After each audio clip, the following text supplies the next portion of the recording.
नमस्कार दोस्तों, देखिए इस्लाम की नींव और इस्लाम का सबसे इम्पॉर्टेंट होली बुक कुरान को स्वीडन देश में, जो कि यूरोप में है, रशिया के पास, इस देश में कुरान को जलाया गया है, जिसके बाद से काफ़ी ज़्यादा कंट्रोवर्सी हो गई है। कुछ लोग प्रोटेस्ट भी कर रहे हैं और 2 दिनों से प्रोटेस्ट चल रहा है।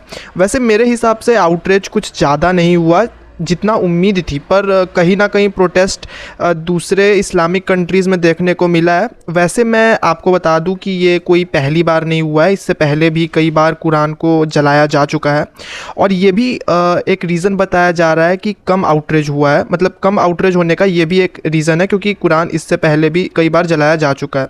अच्छा, इसके पीछे का कारण क्या है? तो देखिए, ये एक जियोपॉलिटिकल मूव था तुर्की के ख़िलाफ़, जिसका अंजाम स्वीडन में दिया गया है। एक पॉलिटिशियन ने, जिसका नाम था रासमूस, इसकी खुद की एक पॉलिटिकल पार्टी भी है। इसने इससे पहले भी कई बार कुरान को जलाने की कोशिश करी थी, and this was not the only first time he did it. और मैं यहाँ पे कंट्रोवर्सी, मतलब मेन यहाँ पे कंट्रोवर्सी क्यों हुई पता है? क्योंकि इस बंदे ने पुलिस के सामने ऐसा किया है, ठीक है?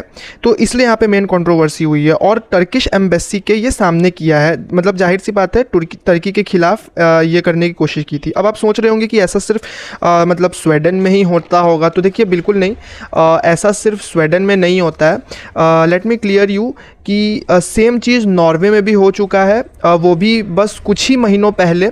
और स्वीडन में भी ये कोई पहली बार नहीं हुआ है, 2 बार इससे पहले भी कुरान जलाया जा चुका है।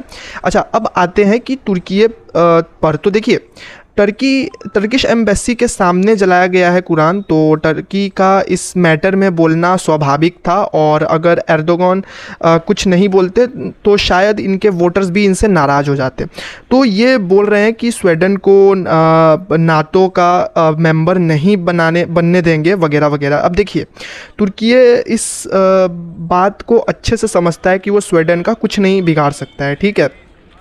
और फिनलैंड पे देखिए, अब आप एक बात देखिए, स्वीडन नाटो की मेंबरशिप बिल्कुल चाहता है, इसमें कोई डाउट नहीं है कि स्वीडन नाटो की मेंबरशिप नहीं चाहता है। स्वीडन बिल्कुल नाटो की मेंबरशिप चाहता है, बट वो क्यों चाहता है? कि रशिया के एग्रेशन स्वीडन के ऊपर ना हो, इसलिए, ठीक है? तो ये जितने भी ये देश है ना, नॉर्वे, स्वीडन और जो फिनलैंड है, इसमें से सबसे ज़्यादा इम्पॉर्टेंट, मतलब सबसे ज़्यादा ज़रूरी है अगर किसी को नाटो में शामिल होना, तो वो है फिनलैंड। अगर आप मैप देख रहे हैं तो आपको दिख रहा होगा, फिनलैंड जो है उसकी डायरेक्ट बॉर्डर लगती है रशिया के साथ। तो अगर हमला कभी भविष्य में होता भी है तो वो सबसे पहले फिनलैंड पे होगा, ना कि स्वीडन पे, ठीक है? तो इस वजह से स्वीडन को इतनी मतलब अर्जेंसी भी नहीं है कि वो स्वीडन पे, मतलब स्वीडन अभी तुरंत ही नाटो में शामिल हो जाए, ठीक है?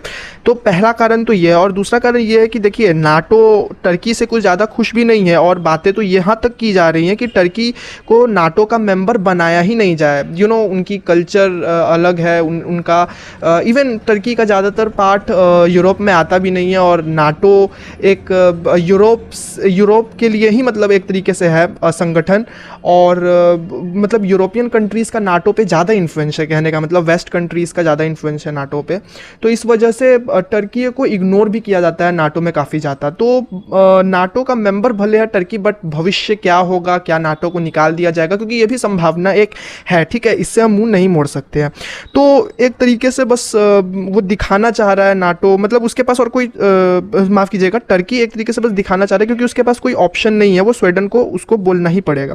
तो टर्की के इस पोजीशन में फ़िलहाल आपका क्या राय है? मैं इस पर आपकी कमेंट ज़रूर जानना चाहूँगा। तो नीचे आप कमेंट करके पूछ सकते हैं मुझसे, जो भी आपका क्वेश्चन हो, डाउट हो।